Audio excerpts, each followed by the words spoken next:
Hello everyone.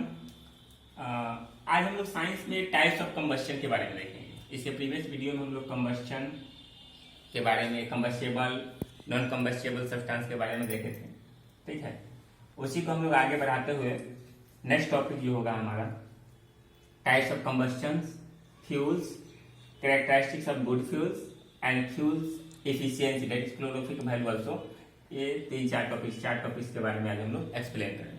ठीक है, so first है हम लोग का टाइप्स ऑफ कंबस्शन, जिसको हम लोग दो ग्रुप में, दो पार्ट्स में कैटेगराइज किए हैं। एक है रैपिड और दूसरा है स्पॉन्टेनियस कंबस्शन। ठीक है, तो रैपिड कंबस्शन, स्पॉन्टेनियस कंबस्शन, ये कंबस्शन के टाइप्स हैं। सो फर्स्ट हम लोग देखेंगे, एक और है एक्सप्लोजन भी होता है। एक्सप्लोजन कभी कभी आप देखेंगे कि 3 टाइप्स भी देता है, लेकिन मेजर टाइप्स हमारा 2 ही है। ठीक है, तो फर्स्ट हम लोग बात करेंगे रैपिड कंबस्शन की। रैपिड कंबस्शन, जैसा कि नाम से पता चलता है, रैपिड का मतलब होता है तेजी से, फास्टली। हम लोग को बहुत रैपिडली ये काम हो रहा है, दैट मीन्स तेजी से, है ना। तो इसके नाम से ही पता चलता है कि ये कंबस्शन बहुत फास्टली, बहुत तेजी से अकरेंस होता है, इसका बहुत तेजी से होता है। जैसे कि हम लोग एलपीजी गैस सिलेंडर से हम लोग कुकिंग करते हैं, तो वहां पे जैसे मैचिस का तीली जलाते हैं और गैस को ऑन करते हैं, तुरंत फायरिंग होता है, तुरंत आग पकड़ती है ना। और ये short duration of time, large quantity of large amount of heat generate होता है ना। तो इस तरह के कंबस्शन को बोला जाता है रैपिड कंबस्शन, जो बहुत तेजी से हो और large amount of heat generate करे शॉर्ट ड्यूरेशन ऑफ टाइम में, उसको बोला जाता है रैपिड कंबस्शन। जैसे एलपीजी हो गया, डीजल जल रहा है, केरोसिन जल रहा है, पेट्रोल जल रहा है, तुरंत माचिस हमारा तुरंत आग उसमें पकड़ती है और शॉर्ट ड्यूरेशन ऑफ टाइम में बहुत सारा एनर्जी भी परफॉर्म करती है। ठीक है, तो ये सारे रैपिड एग्जाम्पल के रैपिड कंबस्शन के एग्जाम्पल है। रैपिड कंबस्शन में कंबस्शन बहुत फास्टली होती है ना, और कुछ ड्यूरेशन, शॉर्ट ड्यूरेशन टाइम में बहुत सारी एनर्जी क्रिएट होती है। ठीक है, एज जैसे कि हमने बताया एलपीजी, केरोसिन, पेट्रोल, ये सब रैपिड कंबस्शन के एग्जाम्पल है। नेक्स्ट हमारा कंबस्शन है स्पॉन्टेनियस कंबस्शन। ये खुद से बाय सेल्फ ये कंबस्शन होता है, इसमें एक्सटर्नल एनर्जी की जरूरत नहीं होती। जैसे कि हमने बताया कि एलपीजी को जलाने के लिए मैचिस जलाना पड़ता है, हीट एनर्जी, कहीं एक्सटर्नल सोर्स ऑफ एनर्जी की जरूरत पड़ती है। लेकिन स्पॉन्टेनियस कंबस्शन में ऐसा एक्सटर्नल हीट की जरूरत नहीं है, हमको मैचिस जलाने की जरूरत नहीं है, वो ऑन बाय खुद क्रिएट होता है। जैसे इसका एग्जांपल है व्हाइट फास्फोरस। व्हाइट फास्फोरस इसका एग्जांपल है। तो रैपिड कंबस्शन का एग्जांपल है व्हाइट फास्फोरस, जो रूम टेम्परेचर में ही कंबस्शन स्टार्ट हो जाता है। ठीक है, जैसे कि रूम टेम्परेचर हम लोग जनरली 25 डिग्री सेल्सियस मानते हैं, 25 degree Celsius plus 25, summer season 30-40 तक चला जाता है ना। तो ये लेकिन 25 के अराउंड हम लोग कंसीडर करते हैं। तो ये 30-35 डिग्री सेल्सियस पे खुद से बर्निंग स्टार्ट कर देता है, कंबस्शन स्टार्ट कर देता है ना। तो ऑन जो कंबस्शन होती है खुद से, वो होता है स्पॉन्टेनियस कंबस्शन। उसको एक्सटर्नल हीट सोर्स या कोई एक्सटर्नल सोर्स की जरूरत नहीं पड़ती है, रूम टेम्परेचर पे ही अकरेंस हो जाती है। ठीक है, और स्पॉन्टेनियस कंबस्शन है एज एग्जांपल व्हाइट फास्फोरस, ये रूम टेम्परेचर पे जलना स्टार्ट कर देता है और उसमें भी हीट एनर्जी जनरेट होती है। लास्ट हमारा टर्म है एक्सप्लोजन, जो है जैसा कि आप जानते हैं स्पॉन्टेनियस कंबस्शन में आपको थंडर वगैरह भी आ जाता है, जो इलेक्ट्रिक सॉकेट ऊपर से होती है ना, और जहाँ पे आके बहुत सारी चीज को बर्न कर देती है, जला देती है ना। तो वो भी थंडर भी स्पॉन्टेनियस कंबस्शन का एग्जाम्पल है।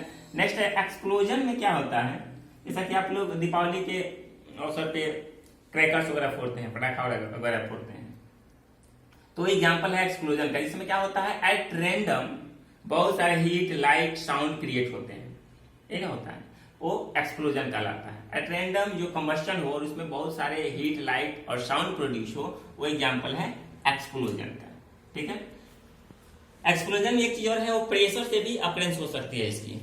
एट रैंडम प्रेशर अगर हम बढ़ा देते हैं तो भी क्रैकर्स फट जाता है। इसलिए क्रैकर्स को केवल जलने से ही नहीं होता है, उसको प्रेशर बढ़ाने से भी वो फट सकता है, इसलिए क्रैकर्स वगैरह पे ज्यादा प्रेशराइज नहीं करनी चाहिए। नेक्स्ट हमारा टर्म है कैरेक्टरिस्टिक्स ऑफ गुड फ्यूल्स। ठीक है, इसको हम लोग देखेंगे characteristics of good fuels. Good fuels के सॉरी पहले तो देखेंगे फ्यूल्स। फ्यूल्स क्या होता है?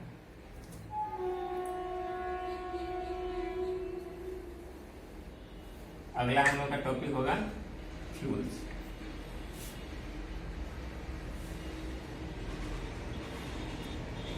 ये फ्यूल क्या है? जैसे कि कार, बस, ट्रक कुछ भी है, या हम लोग खुद ह्यूमंस एनर्जी प्रोवाइडिंग के लिए हम लोग खाना खाते हैं, वो एक फ्यूल का काम करता है और उसी फ्यूल से हमको एनर्जी मिलती है।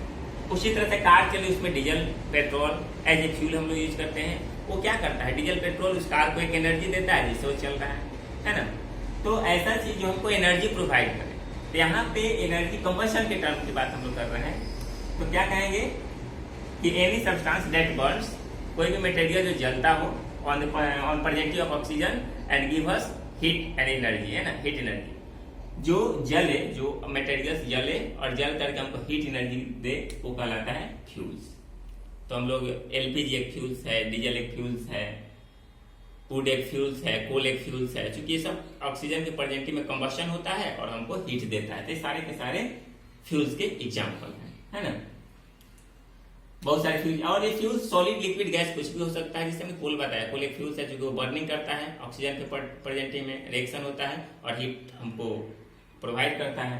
तो वो सॉलिड फ्यूल है। लिक्विड एलपीजी गैस वगैरह, सॉरी केरोसिन पेट्रोल है, ये लिक्विड है। एलपीजी एग्जाम्पल है गैस फ्यूल्स का। तो किसी भी स्टेट में फ्यूल्स हो सकता है, ठीक है।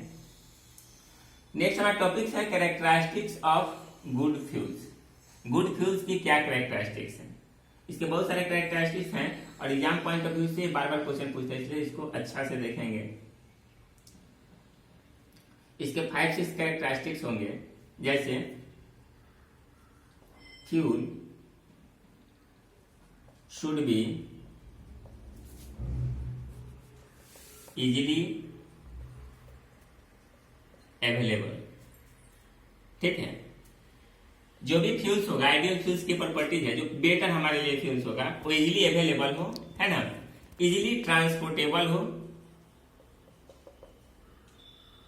Easily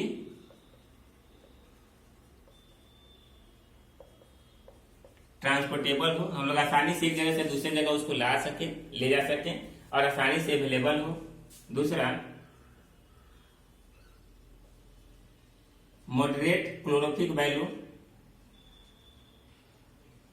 calorific value, calorific value क्या होता है ये हम लोग को जान लेना जरूरी है, ठीक है।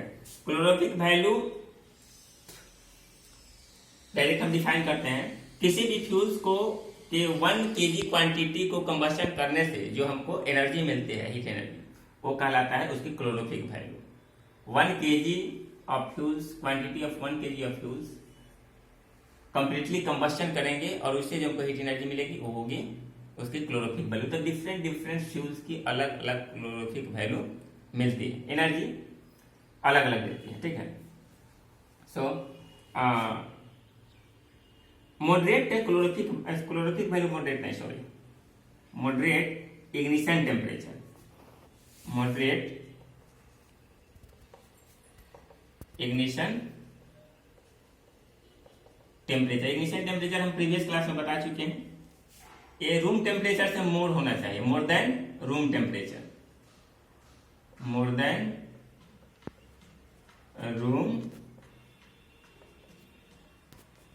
टेम्परेचर। इसकी इग्निशन टेम्परेचर इसकी इग्निशन जो टेम्परेचर है रूम टेम्परेचर से ज्यादा होना चाहिए, मॉडरेट होनी चाहिए, ठीक है। रूम टेम्परेचर से कम होगा तो बहुत फास्टली फायर कैच कर लेगा। दूसरा, high calorific value, high calorific value. Calorific value जैसा कि अब हमने अभी बताया कि क्लोरोफिक वैल्यू हाई होगी तब हमको ज्यादा एनर्जी मिलेगा, है ना, कुकिंग आसानी से कर पाएंगे या कोई भी काम आसानी से कर पाएंगे, कम समय में कर पाएंगे। तो फ्यूल्स का क्लोरोफिक वैल्यू हाई होनी चाहिए, ठीक है। चौथा होगा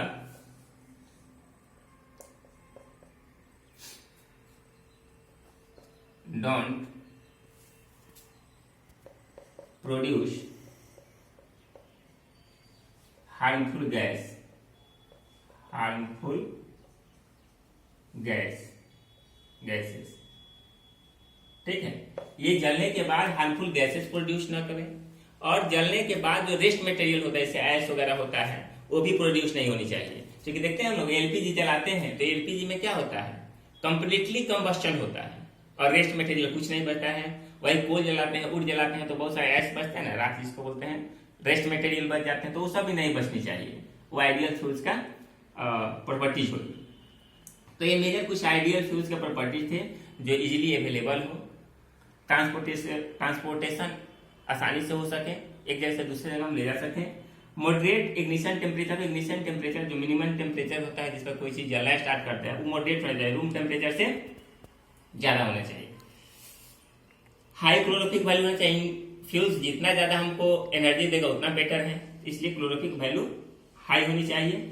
ये कुछ अनवांटेड गैसेस या हार्मफुल गैसेस प्रोड्यूस नहीं करें, है ना, और जलने के बाद जो रेस्ट मटेरियल है ऐश वगैरह प्रोड्यूस नहीं करे। ये था प्रॉपर्टीज ऑफ आइडियल फ्यूल्स।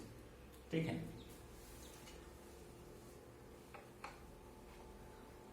और एक टेबल्स है क्लोरोफिक वैल्यू, आपका अगर बुक आपके पास है तो इसमें डिफरेंट मटेरियल्स का क्लोरोफिक वैल्यू दिया हुआ, उसको हम लोग एफिशिएंसी, फ्यूल इफिशियंसी के नाम से भी जानते हैं। उस टेबल को आप लोग देख लेंगे।